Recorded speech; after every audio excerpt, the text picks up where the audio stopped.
A recent survey by Common Sense Media reveals that parents spend an average about 9.5 hours per day on a screen. Children's media habits mirror their parents. Teens spend about 9 hours in front of a screen, and preteens spend an average of 6 hours.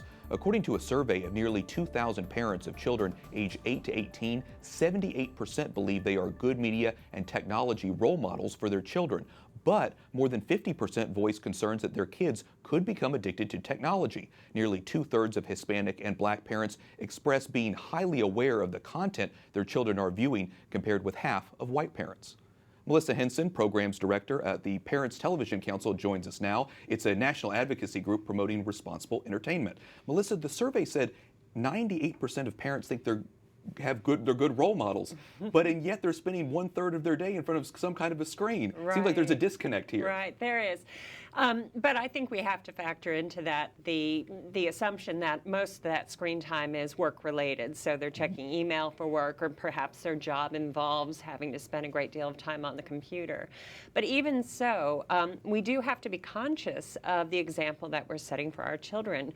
Are we grabbing our phone every time we're standing in line or waiting for an appointment at a doctor's office? Do our kids see us uncomfortable being bored or alone with our thoughts? Are we constantly looking for distractions from our devices? And that's the kind of behavior that our kids are picking up on. Yeah, it's interesting when you talk about the kind of habits that kids can have if they're looking at a screen too long. You talk about the kind of problems like loss of sleep or using too much information on the internet and so that, but it's the same kind of problems that adults can have. So how important is it, therefore, that adults model that good behavior? It's very important. And it has to be not just do what I say, but also do what I do. So if we're telling our kids one thing and then they're seeing us behaving in a way that's completely contradictory to what we're telling them, then they're gonna model their behavior on what they actually see us doing, not necessarily what they hear us saying. So then, in your opinion, should there be hard and fast rules in families, individual households, about when adults and children should just not be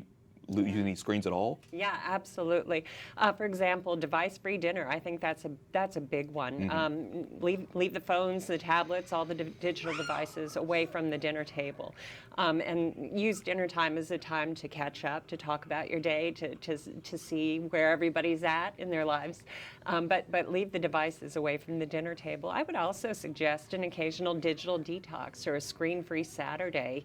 Leave the devices at home and go out for a walk or do something in the park, but get away from those screens periodically and really engage with each other as loved ones instead of through the medium of electronics. Those are two good tips. What about kids who just feel like they are addicted, like you just can't get away? Any more tips for people like that? Yeah. Well, I think in those cases it's very important that we strip the bedrooms of any kind of electronics. No computers, no laptops, no phones in the bedrooms. When it's bedtime, it's bedtime. Don't let the electronics into the bedroom, and start to peel away some of those electronic devices as much as you're able to throughout the day. Start with bedtime and then start moving backward into the evening. Melissa, how big of a problem is this nationally?